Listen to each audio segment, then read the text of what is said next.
During the Old Stone Age, people were nomadic hunter-gatherers. They had simple tools and weapons. Environmental changes led to new climate patterns, and this changed the way people lived and started the Neolithic Revolution.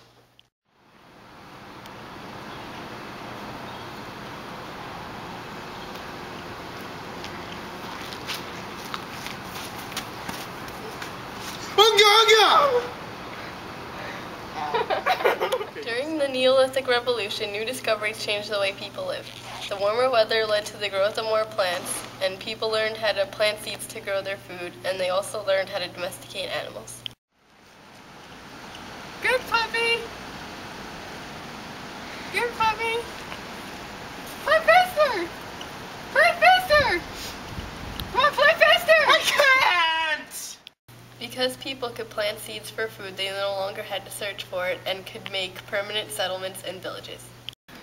Paper, scissors,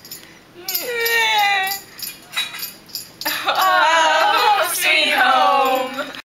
Some effects of the Neolithic Revolution were that social classes emerged. Chiefs or headmen were created, and warriors had great power. Technology also developed, and new tools and skills were made to meet the people's basic needs. People learned how to make tools and weapons out of metal, and the wheel was invented.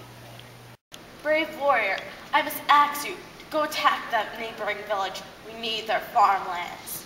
Go!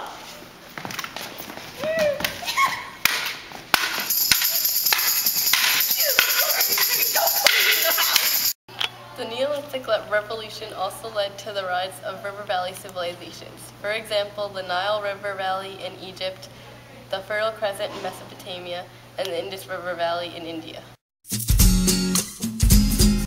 After the Cold War, communism started losing popularity for many reasons. For example, Gorbachev's reforms, glasnost meaning openness and perestroika meaning reconstructing, weakened communist control.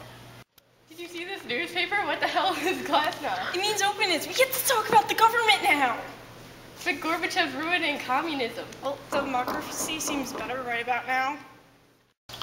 Another cause for the collapse of communism was the Soviet Union satellite states demanded freedom. Thanks to an independence movement in Poland, Lech Walesa was elected president of Poland in 1990. Hey Romania. Hey Czechoslovakia. Did you hear Poland got a president? They have democracy now. Really? Lech Walesa president voting. Free elections were also held in March of 1990 in Poland. In December of 1989, Havel was elected president of Czechoslovakia. In Romania, Nicolae Cristovu was violently overthrown and then executed. The Baltic states also achieved their independence. Down with communism! Kill him!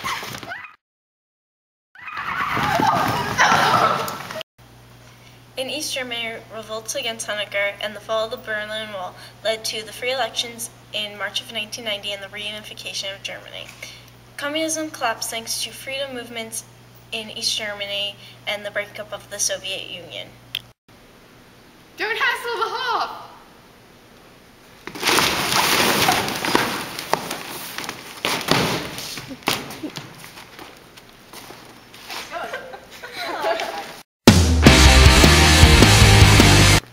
The French Revolution started in 1789 and was greatly influenced by the American Revolution.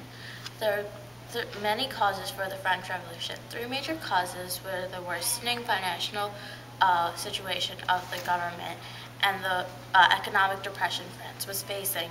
Another cause was the ideas of the Enlightenment period, and another major cause was the mistreatment of the third estate. France's social structure at the time was very rigid. The majority of the population, the bourgeoisie or the third estate, were treated horribly. They were heavily taxed and had absolutely no say in the government. They made up 97% of the population, consisted of the middle class, artisans, and the peasants. The second estate, which made up only 2% of the population, consisted of the nobility and the aristocrats. Lastly, the first estate, which made up only 1% of the population, paid low taxes and had much say in the government, and they made up of Roman Catholic clergy.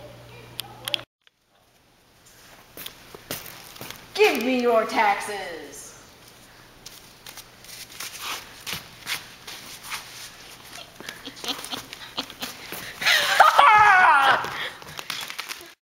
In 1774, Louis XVI, the King of France, created a huge debt for France by supporting the American Revolution and creating a huge palace in Versailles.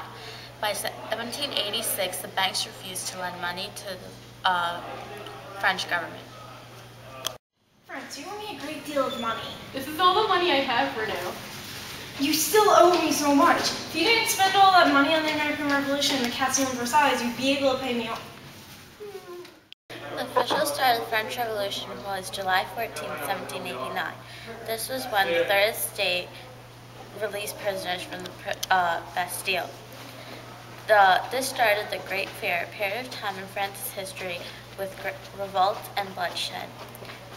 King Louis tried appeasing them by calling the state generals together, but this only angered the Third Estate even more.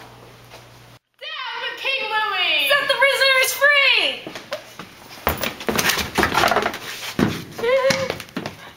The effects of the French Revolution were new democratic ideas and a sense of national pride or an increase in nationalism.